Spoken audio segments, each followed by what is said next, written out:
पिछले एपिसोड में हमने देखा था कि गोजो और गेतो रिको को सेफली बैरियर के अंदर लेके आ जाते हैं और जैसे ही गोजो अपनी टेक्निक बंद करता है उतने में तोजी उसके पीछे से आके उस पर अटैक कर देता है। लेकिन तोजी के इस अटैक से गोजो को ज़्यादा कुछ असर नहीं होता है और वो गेतो से रिको को लेकर तेंजन सर के पास जाने के लिए कहता है और फिर तोजी और गेतो की फाइट शुरू हो जाती है, जिसमें तोजी अपने स्पेशल कर्स वेपन का यूज करते हुए गोजो को मार देता है और फिर रिको को मारने के लिए चल देता है। और दूसरी तरफ गेतो और रिको वापस जाने की बात कर ही रहे होते हैं, इतने में रिको के सर पर कोई गोली चला के उसे मार देता है और वो कोई नहीं तोजी ही होता है। अब आगे अब गेतो ये सब देख के गुस्से में अपने सबसे पावरफुल कर्स स्पिरिट से तोजी पर अटैक कर देता है और तोजी भी अपनी गन से गेतो पर गोली चला देता है, जिससे गेतो अपनी कर्स स्पिरिट का यूज करके बच जाता है। फिर गेतो तोजी के पीछे पीछे अंदर जाके देखता है तो उसके रेनबो ड्रैगन से तोजी को कुछ असर नहीं हुआ होता है और फिर गेतो तोजी से पूछता है कि तुम अंदर कैसे आए, जिसका जवाब देते हुए तोजी कहता है कि जुजुत्सु हाई के बैरियर बस उसे छुपाने का काम करते हैं और अगर किसी को पहले से ही डोर की लोकेशन का पता हो तो उसे बैरियर के अंदर आने में कोई प्रॉब्लम नहीं होती है। और साल के इस टाइम सोर्सरर थोड़े बिजी रहते हैं और जो इधर बच्चे सोर्सरर हैं वो उसके भेजे हुए फ्लाई हैट से लड़ने में बिजी हैं और इसी का फ़ायदा उठा के वो अंदर आ गया और वो बताता है कि उसके अंदर कोई भी कर्स एनर्जी नहीं है, तो वो एक गायब इंसान की तरह है जो इधर आसानी से आ सकता है और अगर वो अपने साथ कोई कर्स वेपन लेके आता तो वह ज़रूर पकड़ा जाता। और इससे बचने के लिए वो अपने साथ एक कर्स स्पिरिट को लेके आया, जिसके मुंह के अंदर उसने अपने कर्स वेपन को रख लिया और उस कर्स स्पिरिट को छुपाने के लिए उसने उसे एकदम छोटा करके उसे निगल लिया और उस कर्स स्पिरिट को अपने पेट के अंदर छुपा लिया और ऐसा करके वो बैरियर के अंदर आसानी से आ गया। और अंदर आते ही उसने रिको पर अटैक करने की जगह गोजो पर अटैक कर दिया, क्योंकि गोजो उस टाइम अलर्ट नहीं था और उसको ऐसे टाइम में मारना ज़्यादा आसान था। और फिर गेतो उससे पूछता है कि तुम नीचे तक कैसे आए, क्योंकि उधर डायवर्जन के लिए बहुत सारे रास्ते थे, जिसका जवाब देते हुए तोजी कहता है कि इंसान एक जगह से दूसरी जगह जाते टाइम बहुत सारे सबूत छोड़ देता है, जैसे कि उसके पैरों के निशान या उसके शरीर की स्मेल। और तोजी की हेवनली पैक्ट एबिलिटी की वजह से उसके सेंसेस बहुत ज़्यादा स्ट्रॉन्ग हैं और वो इन्हीं सबूत का पीछा करते करते इधर तक आ गया। और फिर ये सब सुन के गेतो अपने रेनबो ड्रैगन से तोजी पर फिर से अटैक कर देता है और उसके साथ साथ गेतो और भी बहुत सारी कर्स स्पिरिट का यूज़ करते हुए तोजी पर फायर करने लगता है। उसके साथ गेतो एक और बड़े से कर्स स्पिरिट को बुला के तोजी पर अटैक कर देता है और तोजी इन सब से बहुत इजीली बच जाता है और फिर अपनी तलवार से गेतो के रेनबो ड्रैगन को बीच में से काट देता है, जिसे देख गेतो चौंक जाता है और कहता है रेनबो ड्रैगन की स्किन सबसे ज़्यादा हार्ड थी और इसने इसे इतनी आसानी से कैसे काट दिया। और फिर तोजी गेतो के सामने आके उसकी कर्स मैनिपुलेशन टेक्निक को बेकार बताता है और इतने में गेतो की एक और कर्स स्पिरिट तोजी को अपने डोमेन में फंसा लेती है और वो कर्स स्पिरिट उससे पूछती है कि वो सुंदर है कि नहीं। अब तोजी उस कर्स स्पिरिट के डोमेन के बारे में बताता है कि वो उसके डोमेन में तब तक फंसा रहेगा जब तक वो उसके सवाल का जवाब नहीं दे देता। और तोजी उसका जवाब देते हुए कहता है कि वो उसके टाइप की नहीं है और इतने में वो देखता है कि उसके आसपास बहुत सारे वेपन उसे काटने के लिए आ गए होते हैं, पर तोजी अपने special inverted spear of heaven का यूज़ करते हुए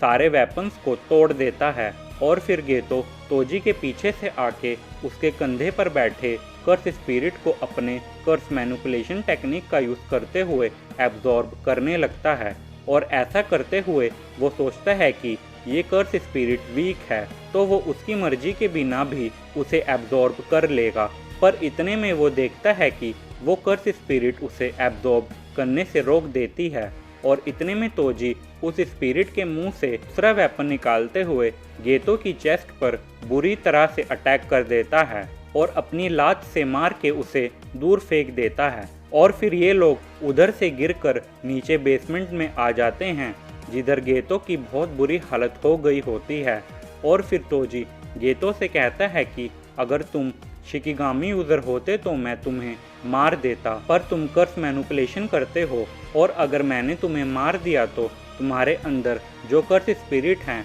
उनका क्या होगा, और वो आउट ऑफ कंट्रोल होके मुझ पर अटैक ना कर दें। इससे बचने के लिए मैंने तुम्हें नहीं मारा, क्योंकि मैं फालतू की परेशानी नहीं चाहता। और वो कहता है कि आज तुम शायद अपने पेरेंट्स की ब्लेसिंग से बच गए, पर इतनी सारी ब्लेसिंग और कर्स टेक्निक होने के बाद भी तुम मुझ जैसे बंदर से हार गए, जिसे कोई कर्स टेक्निक यूज़ करने भी नहीं आती है। और फिर दूसरी तरफ गोजो के हाथ में एक मूवमेंट दिखाते हैं, जिससे लगता है कि वो अभी मरा नहीं है। और फिर नेक्स्ट सीन में स्टार रिलीजियस ग्रुप के हेडक्वार्टर को दिखाते हैं, जिधर तोजी और कोंग रिको को लेके आ गए होते हैं। और स्टार रिलीजियस ग्रुप का प्रेसिडेंट रिको की बॉडी को देख के यही वो स्टार प्लाज्मा वेसल है कंफर्म करता है, और खुश होके कहता है कि ये काम इतने अच्छे से करने के लिए उनको बोनस के तौर पर एक्स्ट्रा पैसे मिलेंगे। और कहता है कि स्टार रिलीजियस ग्रुप के लोग मास्टर टेंजन को एक गॉड की तरह मानते हैं, और वो बिल्कुल भी नहीं चाहते थे कि उनका मर्ज किसी अपवित्र इंसान से हो, और इसीलिए उन्होंने तोजी को रिको को मारने के लिए हायर किया। और अब इसका जो भी रिजल्ट होगा वो उससे भुगतने को तैयार हैं, चाहे मास्टर तेंजन आउट ऑफ कंट्रोल होके इंसानियत के लिए खतरा ही क्यों ना बन जाएं। और ये कह के वो रिको को उठा के उधर से चला जाता है। और फिर उसके बाद तोजी और कोंग उधर से बाहर आ जाते हैं, और कोंग तोजी को अब हम नेक्स्ट मीटिंग में जब कोई काम करना होगा तब मिलेंगे, या तो सीधा नर्क में मिलेंगे, कह के उधर से चला जाता है। और फिर तोजी भी उधर से जाने लगता है, और वो जा ही रहा होता है, इतने में उसे रास्ते में गोजो खड़ा हुआ दिखता है, जिसे देख के वो चौंक जाता है और कहता है कि तुम अभी तक जिंदा हो। जिसका जवाब देते हुए गोजो हाँ मैं जिंदा हूँ कहता है, और बताता है कि जब तुम मुझ पर अपने स्पेशल वेपन का यूज़ करते हुए अटैक कर रहे थे, तब मैंने काउंटर करने की जगह अपनी सारी एनर्जी रिवर्स कर्स टेक्निक पर लगा दी थी, और इससे मैं पूरी तरह हील हो गया। और फिर गेतो बोलता है कि मैंने फाइनली ये रिवर्स कर्स टेक्निक सीख ही ली, और तोजी को बोलता है कि तुमने बहुत बड़ी गलती कर दी मुझे मारने के लिए, तुम्हें मेरा सर मेरी बॉडी से अलग कर देना चाहिए था। और फिर गोजो मैंने ये कर्स एनर्जी को सीख ही लिया, और अब तुम मरने वाले हो ऐसा कह के बड़बड़ करने लगता है। और तोजी ये सब सुनते सुनते लगता है ये पागल हो गया है सोचता है, और उस कर्स के मुंह से स्पेयर ऑफ हेवन निकाल के ये फाइट तो अभी शुरू हुई है कह के गोजो पर अटैक कर देता है, और गोजो बड़ी आसानी से उसके हर मूव से बच जाता है, और तोजी के पीछे आके अपनी टेक्निक रेड का यूज़ करते हुए अटैक कर देता है, जिससे तोजी दूर जा गिरता है। और वो देखता है कि गोजो हवा में तैर रहा होता है, और वो गोजो को एक मॉन्स्टर बताते हुए अपनी बॉडी चेक करता है और बोलता है मेरी बॉडी की सारी बोन्स एकदम ठीक है। और गोजो की तीनों टेक्निक के बारे में सोचने लगता है, जिसमें पहले वो उसकी टेक्निक लिमिटलेस टेक्निक के बारे में बताता है, जिसे पार करके गोजो को कोई छू नहीं सकता। फिर वो उसकी टेक्निक ब्लू के बारे में बताता है, और फिर उसकी तीसरी टेक्निक रेड के बारे में बताता है, जिससे वो किसी भी चीज़ को रिपेल कर सकता है, और बोलता है कि मैं इसकी सारी टेक्निक हैंडल करके इसे हरा सकता हूँ। और उस स्पेशल कर्स वेपन में एक चेन बांध देता है, जिससे वो गोजो तक हवा में भी पहुँच सके, और गोजो पर उससे अटैक कर देता है, जिससे गोजो फिर से बड़ी आसानी से बच जाता है। और तोजी के अटैक से बचते बचते गोजो रिको से माफ़ी मांगता है, क्योंकि वो उसे बचा नहीं सका, और कहता है मुझे किसी से अब कोई शिकायत नहीं है, और मुझे पता नहीं क्यों इस टाइम बहुत ज़्यादा अच्छा लग रहा है। और बोलता है तुम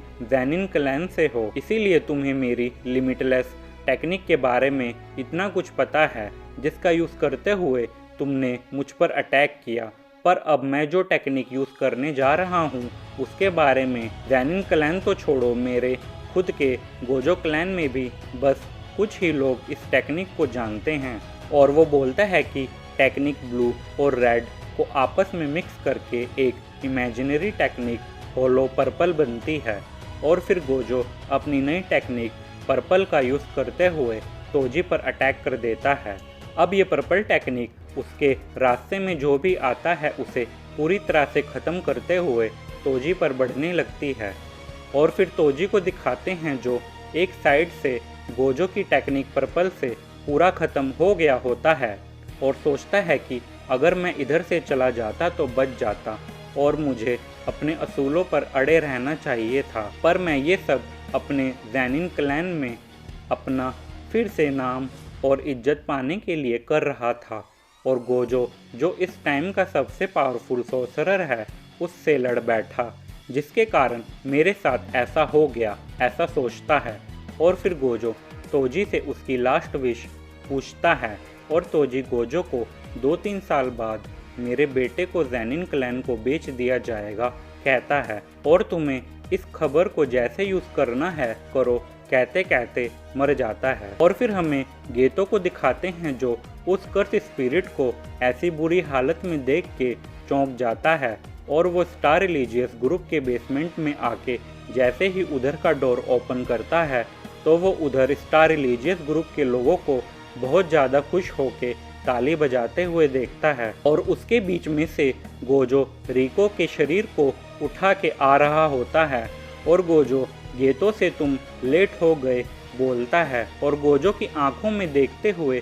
क्या ये तुम ही हो गोजो और तुम्हें क्या हो गया है ऐसा बोलता है और कहता है शोको के हील करते ही मैं इधर आ गया। और अब गोजो गेतो से इन लोगों को मारने के लिए बोलता है, जिसका जवाब देते हुए गेतो बोलता है कि इनको मारने का कोई फ़ायदा नहीं है, जिन लोगों ने ये सब किया है वो तो इधर से कब के भाग गए होंगे। और ये सब सुन के गोजो हर चीज़ का कोई मतलब होना ज़रूरी नहीं होता कह के उधर से चला जाता है। और फिर गेतो एक जुजुत्सु सोर्सरर के लिए हर चीज़ का मतलब होना ज़रूरी है कहता है और ये एपिसोड इधर ही एंड हो जाता है।